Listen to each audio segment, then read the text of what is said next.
Hello, students joining from various countries around the world for this live session of IELTS speaking tips and strategies for part 2 with some practice.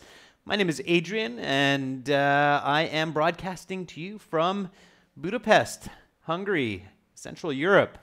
Welcome, everyone. Hi, Mohammed Fazul. Hi, Rumjum. Buhyan. Good to see so many students joining in. All right. So our materials, as usual, as I've written into the stream, they're coming from our websites. So if you're studying for academic IELTS, check us out at aehelp.com. We have lots of great materials there for you, over 100 hours of video lessons, HD quality, an interactive course, and 6 original practice exams, as well as help for writing and speaking. So aehelp.com.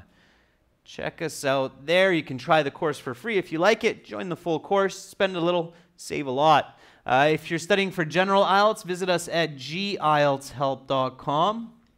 That's generalieltshelp.com. And we have materials specifically for general IELTS students, targeting those students' needs there. You can also download our apps from your Play or iTunes store. Just look for our logo, search for Academic IELTS Help. As well, you can get our books from Amazon in digital or paperback format. For academics, search for AE Help's Academic IELTS on Amazon. For general, search for GE Help's General IELTS.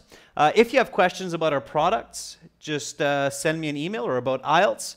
Adrian at aehelp.com. It's my name, at aehelp.com. You can contact me there. And as we get going with the class, let's look at a little bit at the schedule. By the way, I do know that a lot of students, a lot of our regular students are writing exams in the coming week for IELTS. So good luck to all of you. I'm with you in spirit. Our IELTS live streaming schedule is according to Central European Time. That's CET time. If you put that into Google, you can see the time difference between your time and our time, unless you're in Central Europe, in which case it's the same time. This is the schedule for 19th to the 30th. Today we're doing speaking part 2. Tomorrow we're going to be looking at a special kind of diagram that was requested by one of our members.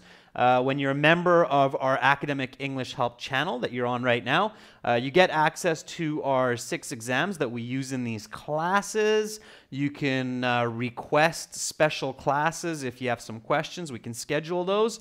As well, you get access to our private video list archives for past lessons. And then on Sunday, we're doing some video shoots for publishing. So no class then, no class on Monday and Tuesday, and then we're back on Wednesday with a class on pronunciation and how to learn pronunciation and how to master that. And then, of course, more classes going up until the 27th. So let's get into the IELTS speaking now. This is a speaking. We are focusing on speaking today, students. Hi, Aditi Gupta. Hi, Jeffrey. Good to see you in class.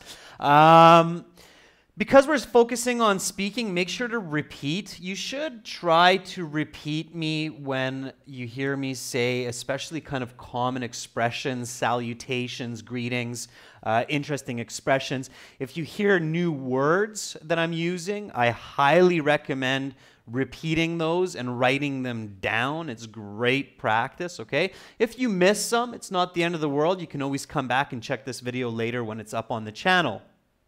All right. So a little bit about the speaking section. Of course, it has 3 parts.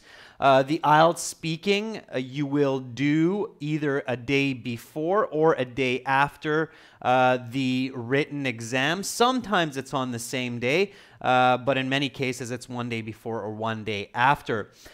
The interview takes anywhere from 10 to 15 minutes. I would say the average is about 12 minutes per candidate, or should be. It has 3 parts. Part 1, some questions on a general topic to get to know you a little bit better and ask you some easier questions for those lower band scores. Then you get a part 2 in the speaking, which is a 2-minute little mini speech. In this part, you get a card. The card will have some questions on it, like this one here. And then you have 1 minute to prepare your answers, read the questions, think about what you're going to say, organize your ideas, and respond for the 2 minutes. The examiner will time you, and they will record your responses as well. They do mark you in real time, but if somebody contests their mark, that means they think they should be getting a higher score, they will listen to the recording and see if that's true or not. Okay, and then after part 2, there's a part 3 with some specific follow-up questions connected to part 2, about 5-6 additional questions related to part 2. They will be more in-depth, more detailed, higher level grammar, and of course, altogether that's looking for the higher band 7, 8, 9. Okay, so let's look at part 2. First, let's just warm up a little bit. So you walk into the IELTS exam. The examiner says, good day, please have a seat. May I see your identification, please? What should you say when the examiner asks you for your identification? Because I have heard some pretty weird responses from students before, and it's important that this is natural. So may I see your identification, please? What should you say to this?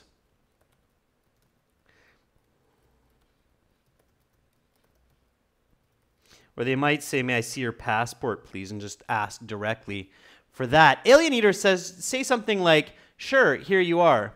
Tainder, yes, sure is maybe a little bit too simple. Sandeep, yes, sure, here it is, not here is it. Here is it as a question, so careful. Here it is, okay? So yes, sure. Yes, sure is okay. If you want to be a little bit more polite, I would say yes, certainly. Here you are, or here you go, okay?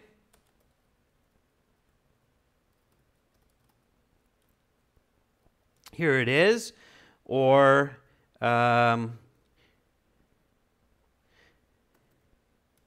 let's just keep it with those two. Yes, certainly is more polite. It's more respectful. Also, if you use the word certainly, it's a little bit of a higher level vocabulary than just saying sure. Okay? So yes, certainly. Here you go. Or yes, certainly. This is what I was thinking of. Please take a look. Okay? So that would be the most polite way. Yes, certainly. Please take a look. And then hand it to the examiner. That would be the most respectful way of saying it. Okay, then of course the examiner will say, can I have your full name, please? Or can I ask your full name, please? All right. Now, here's kind of a little bit of a funny advice, but important. Make sure that when you give your name, it is the same as what you have in your passport. I have seen passports from different countries, and I've noticed that sometimes the names that students give me don't really match up with the names in their passports that accurately. I've seen this with Arabic students and Asian students, so be careful with that. Make sure that your name matches, and if it doesn't, explain why it doesn't, or explain why you're called something different, okay? So Jeffrey says, my first name is Steven and my last name is Chu. Please just call me by my first name, Steven, or please just call me Steve. Right, Jeffrey, that would be a good response. Jubilant James says, my given name is Jubilant, my surname is James. Please just call me Jubilant. Really, I didn't know that. I would have thought the other way around, James, but Jubilant James, but interesting. Okay, so yes, my given name is John, and my surname is Smith. I'm going very unique here. Please just refer to me as John. Okay, that would be an even more technical way to express it. So that's very technical. If you start your conversation in this way, so you walk in, the examiner says, may I see your identification, please? Again, repeat these after me. And instead of saying, yes, sure, here you are, you say, yes, certainly, please take a look. And then they say, can I ask your full name, please? And you say, yes, my given name is John.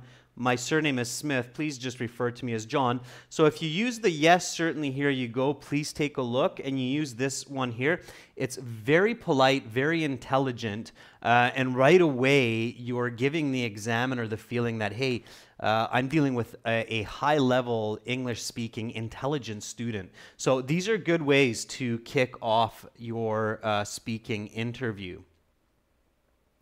Okay, and then they'll break into part one. So the interviewer will say, okay, now I will ask you some questions on a general topic, get to know you a little bit better. And they'll ask you some icebreakers and so on. We won't bother too much with those today because we're focusing on part two. So once you're done with part one, the examiner will say, okay, that is the end of part one. Now we will continue with part two. Kesra, I see your question there. Kesra's saying, what about leaving it up to them? Like, you can call me whatever you want to call me. No, Kesra, I definitely don't. I definitely don't recommend doing that. Thanks for making me laugh, though. But I'm pretty sure that the examiner will give you a kind of a strange look and say, excuse me? It's a bit awkward in English. So, no, don't leave it up to them. Let them know what you want them to refer you as. Okay, I know, Kessler. I got that, and it made me laugh. Yeah, I appreciate it. Okay, so part two, they'll say, okay, here's a card. Please don't turn it over. You will have 1 minute to look at the card, look at the questions, prepare your notes, take notes if you wish. Here's some note paper and a pencil. They will give you the note paper and the pencil. You don't have to worry about that. And then they'll say, are you ready to begin? And as soon as you say, yes, I am, then turn over the paper and start going. When they ask you, are you ready to begin? If they ask you, sometimes they'll just say, okay, please begin now. But if they say, are you ready to begin? If they actually ask you, you might say something like, take a deep breath and say, okay, now I'm ready to go. So it's good to just kind of let go, relax, get focused, and take a deep breath, and then say, yes, I'm ready, let's go, okay? And then they'll say, okay, your 1 minute preparation time begins now. So you turn over the card and you see this information. It says, describe something you made yourself for a friend or family member. What it was, how did you make it, when did you make it, who you gave it to, how did you and your friend or family feel about it? So those are the questions, okay? Now, of course, you have that 1 minute preparation time.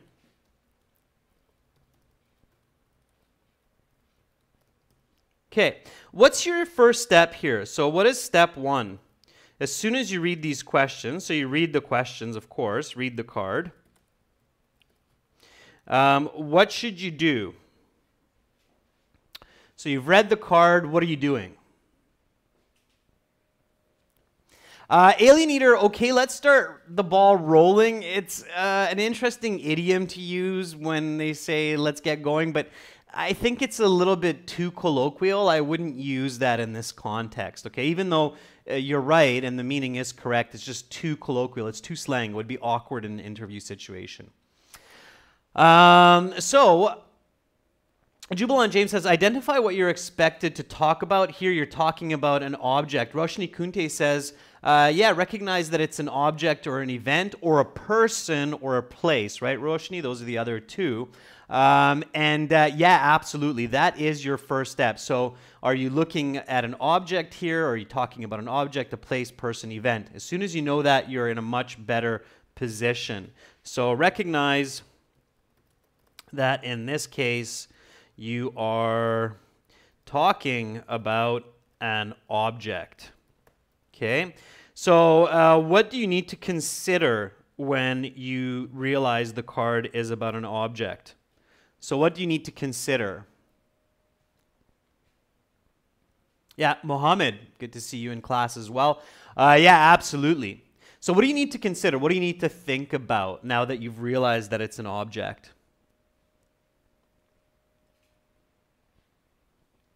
So Jeffrey says, well, think about its appearance. So what does it look like? And definitely here, you're going to have to mention that because you made something, okay? Rakesh Yadav says shape, the size. Yeah, that all has to do with the appearance of the object, okay? Yen Li, you're jumping a little bit ahead with the cake, but it's not a bad idea, okay? So other than the appearance, what else do you have to think about? The materials is still part of the appearance, Roshni, what you're actually using. Okay. Mohammed, you're jumping ahead to step number 2, I think. Okay, so origin, right? Here, because you made it, obviously you are the origin, but you might think about the materials, where you actually got the materials from, right? Okay, you're also thinking about the function, right? So what it's used for, the function of the object, right? These are the key points. So remember, it doesn't matter what the object is. If it's a different question, if you have to talk about an object that you lost or something that you found, you're still thinking about these points: appearance, origin, function, and anything else? You could talk about its importance, right? So its importance to you or to another person. So these are the 4 points that are generally important to think about when you're talking about an object. So here we're talking about an object that you made, but it doesn't matter what the object is. These 4 points are important to get a high band score. Okay, if you want to get a high band score, you need to think about these 4 aspects when talking about an object. Now, with people, places, and events, it's a little bit different. Make sure you check out our website or other videos for that, or you can check out the videos on our website. Okay, so we definitely need to include that. Now, step 2 is what? So, okay, of course, this is happening quickly, right, girls and guys? So the 1 minute starts now. You turn over the card. You read the card in about 5 seconds, 10 seconds. Right away, you realize this is an object. Right away, you realize I have to talk about the appearance, the origin, the function, and the importance of this object, okay? So, no, you don't need to talk about disadvantages, Shiraz. It's not asking you for that, okay? Megha, you can think of the what, why, how, when, and so on. So you can think of those W questions, but even more importantly and more accurately, focus on these points to discuss, okay? Roshni, the order here is pretty much what you're looking at. So you talk about what it is, the appearance of it, where it's from, the function of it, the utility, and the importance of it. If you talk about it in this way, you'll be fine. So what's step 2? So what's step 2? So Jubilant James says, visualize that object, okay? And I think it was Mohammed, one of our other members earlier, that said the correct step 2, which is immediately think about the easy answer.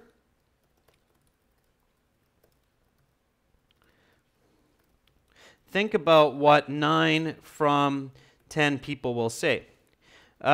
So especially with this question, and for those of you that are joining in now, you can always look at the question in the stream description, okay? So in this live stream, if you look at the description, you can see these questions. They're in there. I put them in there for you, okay?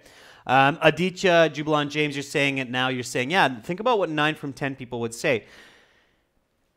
What is an object that you made for that you made by yourself for a friend or a family member? A lot of us don't make gifts anymore. We live in a world of consumerism where, and we live in very busy times, very busy lives. So I don't know about you, but I think a lot of us don't actually make gifts, make objects as much maybe these days as we used to in the past for our friends or family members. So this might actually be a little bit tricky for some people because they might think, oh, geez, what do? I haven't made anything for anyone in a long time. Can I ask for another card? No, you cannot. okay? They will not give you another card.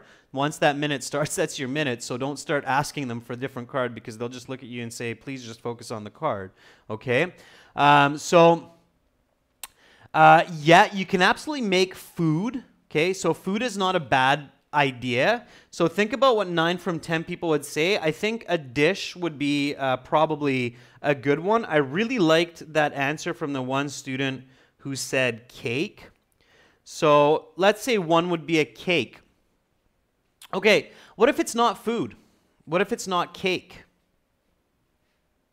So somebody says, how about making a diet plan, Harmeet Singh? I don't know if 9 out of 10 people, Harmeet Singh, would say diet plan, and I think you might get into trouble with that. A birthday cake could be one. Sure. A painting or a drawing, a sculpture, maybe. Okay. Sure, a picture could be one. I don't know if that would be a top choice. What is an item? Here's an interesting way. So I'm always encouraging you to use your critical thinking and always think outside the box to think of easy answers. So I haven't seen one that comes to my mind. Organizing a parting, Rams Shino, would be a big problem because it says in the question, something you made yourself for a friend. Organizing a party is not really something you make, it's something you organize. It would be a little bit awkward. Here we're thinking something more of an object. What is something, here's a good question for all of you to think outside the box. What is something people often make by hand in all kinds of cultures? So in all cultures around the world, whether it's Chinese culture, Indian culture, American culture, what is something people make by their hands for children, for kids? Okay, clothing could be another one. So clothing is a good answer, I think, but that's not what I'm thinking of here. I'm thinking of a more specific item. Okay, crafts. What kind of toy or craft is commonly made for children all around the world by parents, brothers, cousins? What is the classic toy that all of us at some point make? It's not origami, it's not a hat. If you use your visual skills here, I think a lot of you will start thinking about it. What is one of the most amazing toys when you're a small child to go outside and play with? I see one person so far has gotten what I'm thinking of. Boat is not a bad one, Rakesh. I was actually thinking of a kite, but I see some of you thinking of a boat, okay? So let's go fly a kite, says Jeffrey. Absolutely. So I would say a kite or a toy boat is okay as well, okay? So a toy boat or a kite would be an excellent object to think about as a response for this answer. I think a birthday cake could be another good one as well. A picture and a clothing I wouldn't recommend. So it would be 1, 2, and 3. These would be my 3 top choices. Picture, clothing, I simply wouldn't recommend because I think it's a little bit more difficult to describe, okay? So cake is easy. A kite is quite easy, absolutely, to talk about. And a toy boat is easy as well. So these are fairly easy objects to talk about making them, who you made them for, why you made them, even if you have to make it up, okay? This is one of those questions where making up a story about making a kite for your cousin or your brother or your child is maybe a little bit easier than telling a true story about making some piece of clothing by knitting or weaving or embroidering, where you have to know more technical words, okay? So now when you have this, okay, then what's your step 3? So here we're still in note-taking.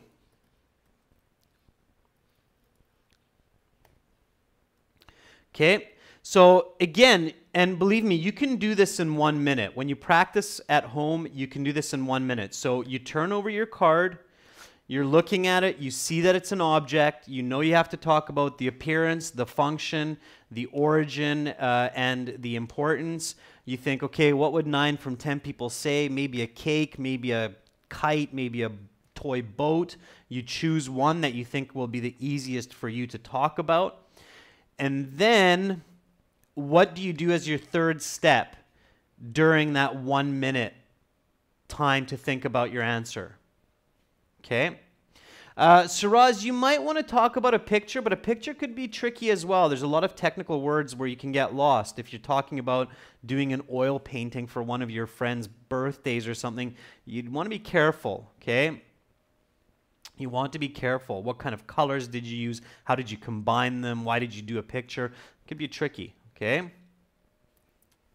So, what do you do as your third step? And one of you mentioned this. So one of you said, yeah, so James says organizing the questions, right, of what you're going to say. So here is where you want to take some couple word notes, right? So here's where you want to think about your W questions. Okay, so W questions. So here is where you want to think about the what, the when, the where, the who.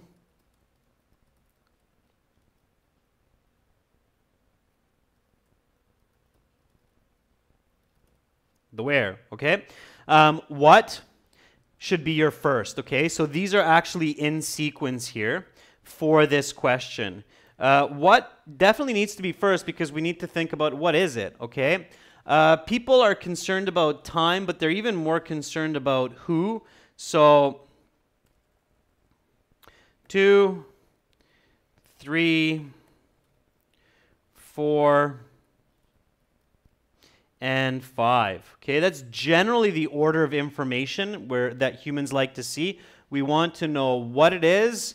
We want to know who you gave it to in this situation, why you gave it to them, when you gave it to them. These can be a little bit mixed up, and then where is less important. Now, you don't need to write down these W questions, but you need to write down in point form the notes, okay? So your note paper, okay, when you're actually looking at the note paper, it should look something like this.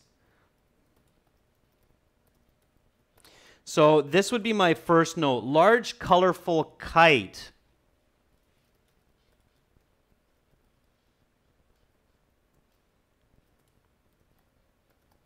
Okay, so these would be my notes here. Large, colorful kite for my nephew. If you make a spelling mistake, don't worry about it. Nobody's checking your spelling on your notes, okay? So don't start tripping out about spelling. Why for his birthday? Is that enough for the whys? No, why is where you need to expand.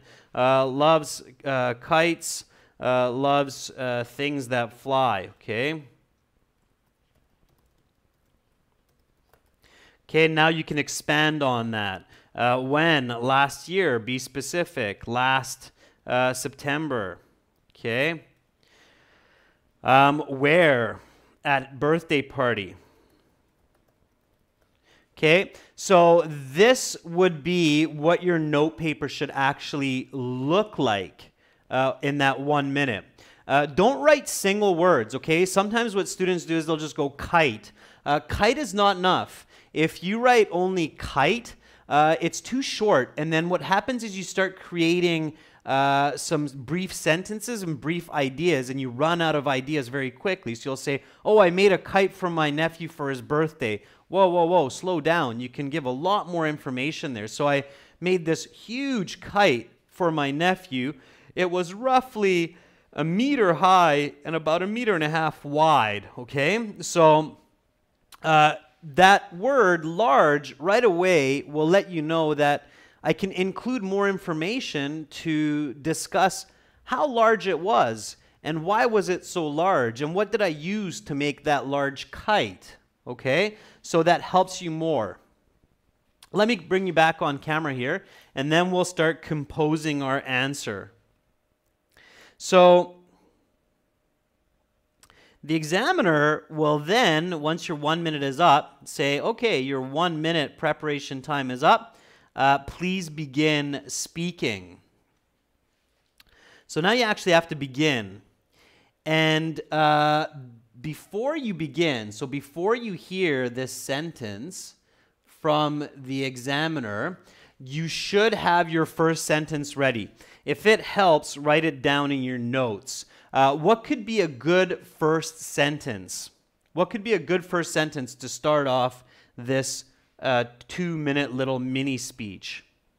So there's a bit of the question there. Okay, so you're starting off your little mini talk, and you need to have that first sentence ready to go. Way too many students waste the first 10 seconds after the examiner says begin speaking. They waste that first 10, 15, 20 seconds just thinking and going, and looking at their notes. Don't do that. If you're doing that at home when you're practicing for the IELTS, make sure that you learn to stop doing that, okay? That's a really important point. While you're thinking about the first sentence for this, I'll write that down. So don't take 10, because they'll start the time. So don't take 10, 15 seconds to say your first sentence. That's a big don't, okay? Also, don't start with something like, I've made a lot of different objects for different people. One that I would like to talk about today is an object that I made for my nephew. Whoa, whoa, whoa, whoa, whoa. That's way too much wasted time and energy. Just get right into it, okay? So Jeffrey says, maybe start with something like, I still have fresh memories of making a huge kite for my nephew's birthday, for my nephew. Okay, so something like that, sure.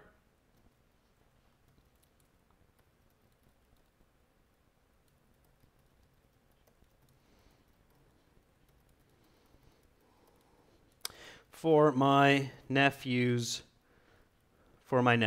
Okay, sure. So you could have that, okay?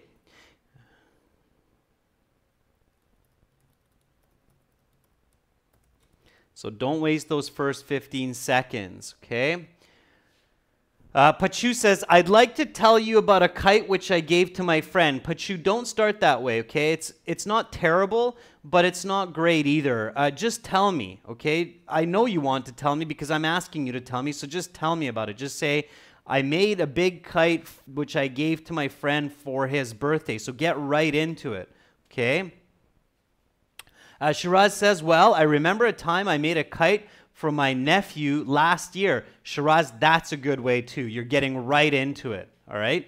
That's the best. You want to get right into it. Start with a fairly simple sentence. Jiamin Bat says it's probably a good idea. I agree, Jiamin. Don't start with some really complex sentence where you run the danger of making a mistake right away, all right? So good. John Noriel or Serrano, I want to tell you that I gave a kite. Again, don't start like that, John. You don't want to tell me, just tell me, okay? Just say, I gave a kite to my nephew. So get right into it. The last thing I made this is Danica de Leon she's saying, the last gift I made was for my nephew. I made a large kite. Danica, it's good. Just don't use the word thing, okay? Thing is not good in speech. It's not good in writing. It has zero value. What thing, right? So careful with those notes. Pay attention to what I said there because those were some key pieces of advice of how to increase your band score. Okay, so good. So we started off that first sentence. I still have a fresh memory of making a large kite for my nephew. This is because I made it for his, as a birthday gift.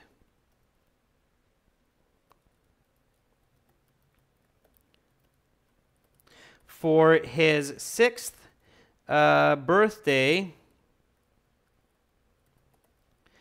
last November. Okay, good. Now notice that what I'm doing here is I'm connecting information. So this first sentence was suggested by Jeffrey. He says, I still have a fresh memory of making a large kite for my nephew.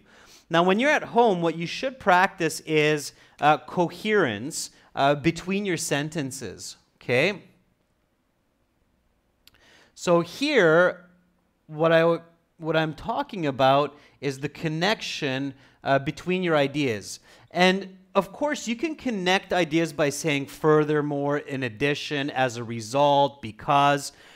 But it's very important to connect information. And when you tell someone, I still have a fresh memory of making a large kite for my nephew, the listener in their brain right away is thinking, why is that memory fresh? So you want to give that information right away. This is because I made it as a birthday gift for his 6th birthday last November. Okay? All right, and now you want to get into a little bit of more of what it was, right? So think about the questions. Don't forget about your notes, okay? Way too many students don't look at their notes. When you take notes for 1 minute and you write down some really good ideas like these, make sure to use them, okay? The examiner lets you keep the card and lets you keep your notes during the 2 minutes because they think that, hey, that's for you to use while you're speaking.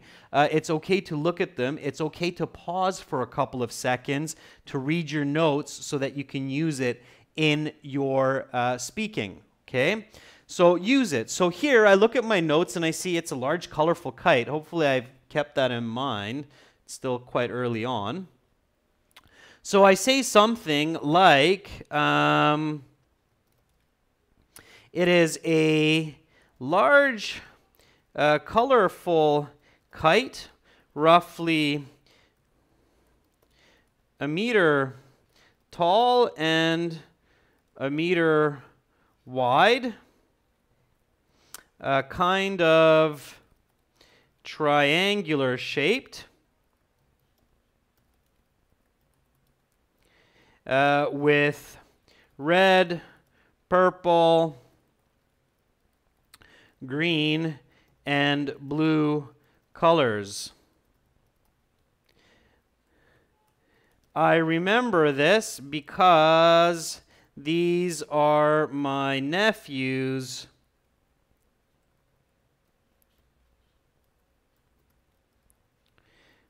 favorite colors. Okay, so again, connecting that information, and I'm expressing. So I'm taking that large, colorful kite and taking it one step further. So notice here that I'm using some visible, measurable, quantitative information.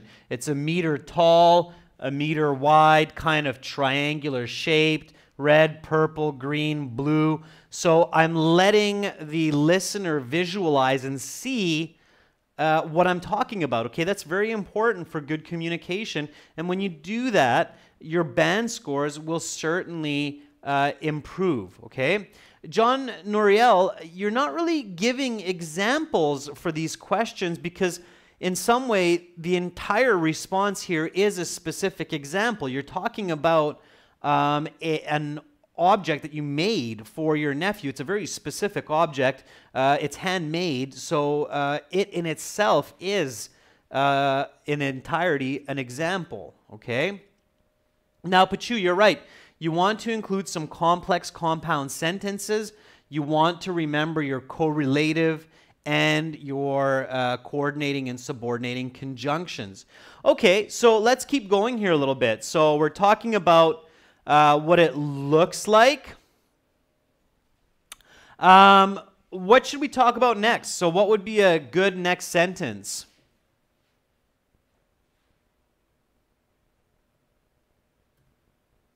So what would be a good way to follow this up? Okay, and I think, Jeffrey, you had a pretty good sentence there before of how we can continue here. Roshni says we could talk about the function. I agree, Roshni. So you could go a few different directions here. You could talk about the function. There is a big question. So after the what question, what do we usually talk about? Before we talk about the what, or sorry, before we talk about the function, And in some ways, Russian might be the function. So when we talk about the what is usually the next question? What is the second most important question that we ask after the what question? Yeah, Jubilant James, that's right. It is a why, okay? So in most cases, humans are interested in the why. So when we talk about the what, what's going on, what's happening, the next question that most people will ask is why, okay? Just think about small kids. They're programmed for this. It's the way that we build our knowledge. So what is it? What is it? Why, right? First question that children ask when they're really little, my daughter does this. She says, what is that, Dad? What is that? And now she's getting a little bit older. She's getting closer to 3. And now she's starting to ask why, right? So that's what happened. So why? So why did you make this gift?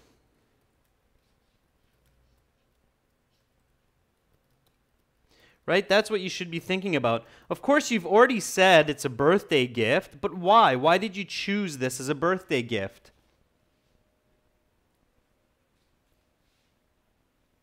Shiraz, 2-3 seconds pause, especially if you're thinking about a good sentence to say, is absolutely okay.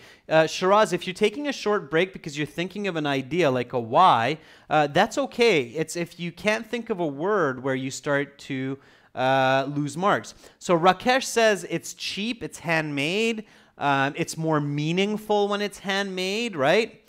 So those are some good ideas.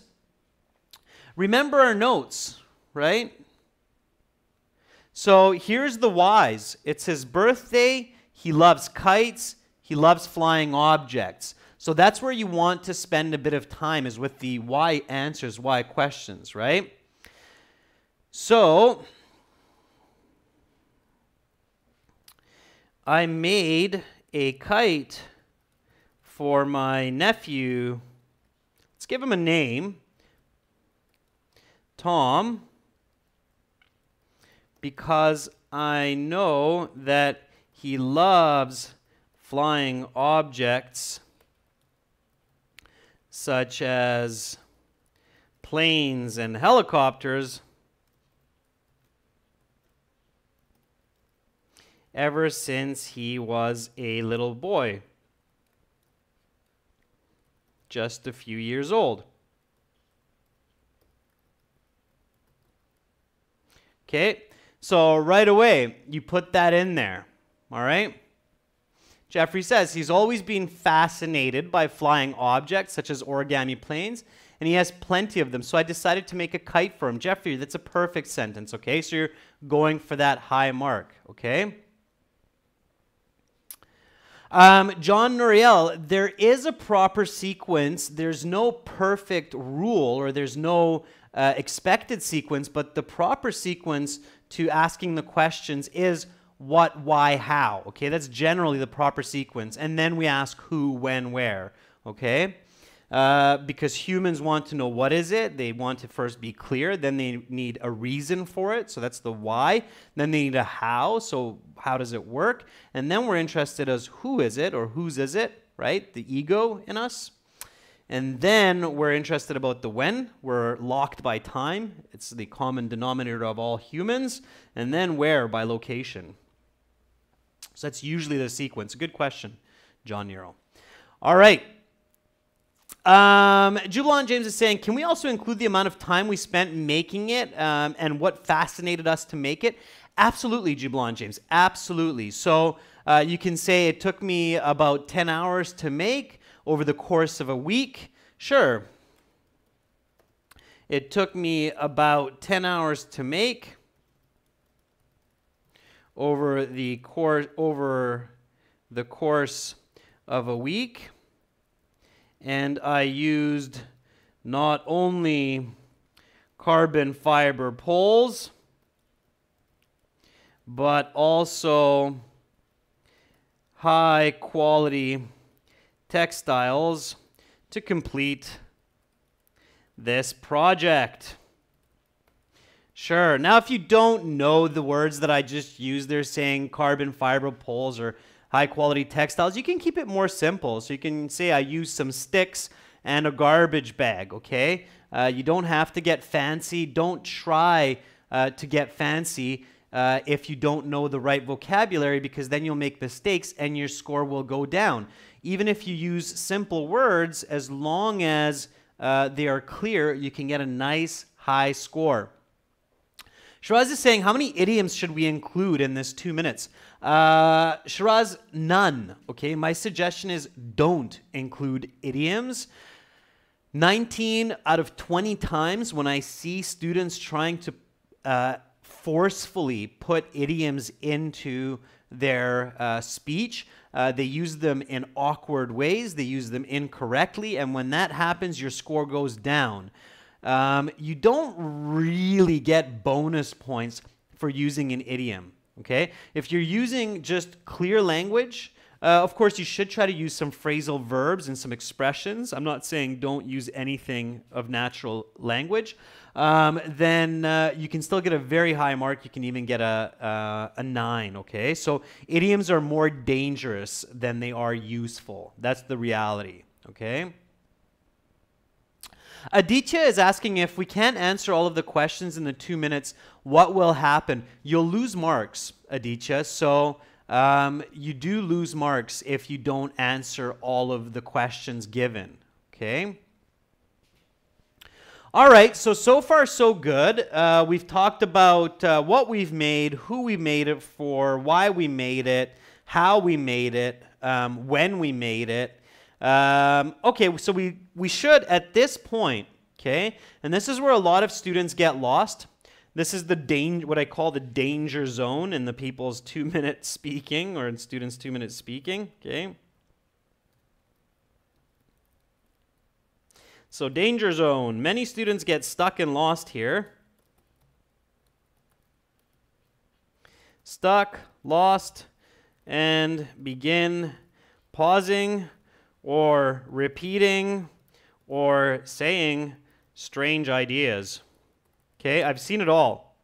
Teaching the IELTS many years, I've seen it often and I've seen it all. This happens at about 1 minute, 1 minute 20 seconds, 1 minute 30 seconds, where students think, uh-oh, I've run out of ideas. I've said everything I can. My brain is now suddenly empty. It's like somebody took a giant eraser and put it in my head and just went, and there's nothing there. And now all I can do is just repeat what I've said, or look blankly at the examiner and hope that he or she just stops me and saves me from this atrocious situation. I see it all the time, okay? Or some students I've seen where they just start talking about things. And my nephew is so great. He's such a cute little guy. I really love my nephew. I hope I get to hang out with him again. So I see all of those. Not good, okay? What do? So here, when you get to that danger zone, okay, when you get to that 1 minute, 20 seconds, and you still have 40 seconds to go, don't panic, okay? Don't panic. The first thing that you should do, so this is what you do when you get into this danger zone, okay? So look at your notes. Look at the questions on the card.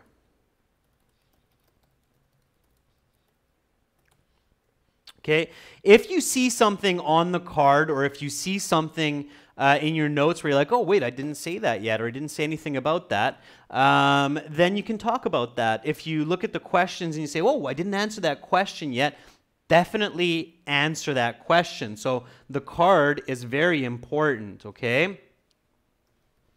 And I've got a little bit more for you there. So you look at the card. Okay, where's that card? Okay, so what was it? How did you make it? Okay, I didn't even really talk about how I made it yet. I said what I used, but I didn't say how I made it. So I used some glue. I glued it all together. I used a needle and thread. I sewed it together. Okay, I did say when I made it, so I'm good on that question. Who I gave it to. Okay, so I said I gave it to my nephew. How did you and your friend or family feel about it? Okay, we didn't talk about that. So definitely we want to talk about that. If I don't talk about that, I lose points. And many times when students get into that danger zone, I'm thinking, I'm the examiner, I'm looking at them, I'm going, wow, just look. I can't tell you this because in an exam situation, the examiner can't tell you this, but it's painful for them. Believe me, they're actually in pain for you because they know there's a question on that card that you haven't answered yet. And in their head, they're screaming at you going, look at the card. There's a question you're not answering. So I know that because that's what's happening in my brain. So your brain, you've got this big eraser and you're panicking. And my brain, I'm going, oh, look at the card. Okay, so look at the card. I made it using glue, some thread, and a needle. After completing this project, this kite, and surprising Tom with it,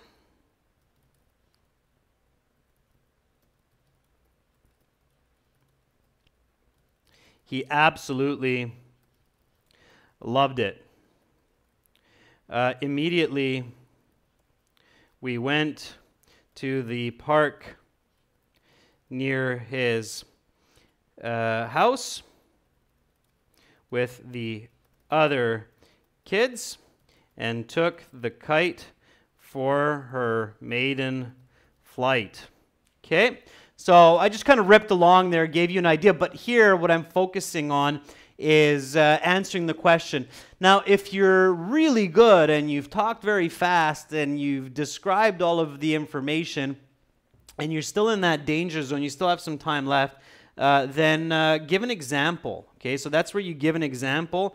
And the example here, I mean, what did you do with the kite, or what did he do with the kite? Okay, and that's just what I did at the end there. Is we took it out for a flight. Okay, so we took it out, took it flying. He loved it. There was good wind. It was powerful. It was the kite was dragging my nephew along on the grass because it was so big. So visually be there, describe that. Okay. All right. Let's take a look at this now. It looks quite complete. It should be roughly 2 minutes of speech. Again, repeat after me. So I'm going to go through this. Repeat after me. This is how you need to be practicing this at home. Then you need to be using your cell phone or recorder or your computer or your tablet. Record your speech, listen to it, make sure it sounds natural, correct it, add to it, take away from it, make it perfect, okay? Repeat after me. So, I still have a fresh memory of making a large kite for my nephew. This is because I made it as a birthday gift for his birthday last November. It is a large, colorful kite, roughly 1 meter tall and 1 meter wide, kind of triangular shaped with red, purple, green, and blue colors. I remember this because these are my nephew's favorite colors. I made a kite for my nephew Tom because I know that he loves flying objects such as planes and helicopters, and he's loved these ever since he was just a few years old. It took me about 10 hours to make over the course of a week. And I used not only carbon fiber poles, but also high-quality textiles to complete this project. I wanted the kite to be strong so it would last a long time.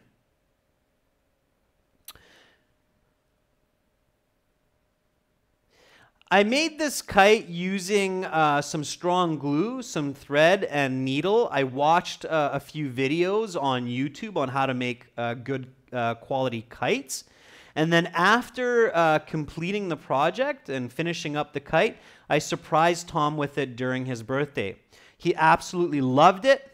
After he opened his gift, we immediately went to the park near his home with some of the other kids and took the kite for her maiden flight. I know that Tom's really enjoyed flying the kite ever since with his friends, his parents, his dad, my brother, and I'm really happy that I decided to make him this gift. Okay, all right, so I made some corrections there and added some information to make it more natural, but that's the idea. The key here, ladies and gentlemen, is remember when you have that 1 minute preparation time, you have 3 important steps. Step number 1, look at the card, decide whether it's an object, a person, a place, or an event. Depending on which one it is, remember there are important points that you need to consider when you're planning your notes and giving your response. Then step 2, during that 1 minute time, decide on an easy answer. Don't set yourself up to fail. Don't put yourself in a trap. Don't choose something difficult. Sometimes making up the answer is easier than thinking about something real, okay? Step 3, organize your notes carefully. Think about what, why, how, who, when, where. That's usually the correct order. Use 2 to 3 word notes so that you can give lots of details. Practice at home, okay? Practice at home, record your answers. That's it for me today, girls and guys. Tomorrow, members chat, special diagram, task 1 type lesson, diagram within a diagram. Again, to learn from high quality materials that use correct strategies, using psychology, using educational techniques focused on the student learning. Join us, aehelp.com for academic IELTS, gieltshelp.com for general IELTS. Remember, it's a good idea to spend a few dollars to get good structured materials so that you learn well for the IELTS, you pass the first time, you get high bands, and you don't have to worry about paying that really expensive exam fee and then stressing for another test, okay? So we want the best for you. We know that's the right way to do it. Thank you so much for joining today. Much love to all of you. Have a wonderful rest of your day, and I hope to see you tomorrow. Bye for now, everyone.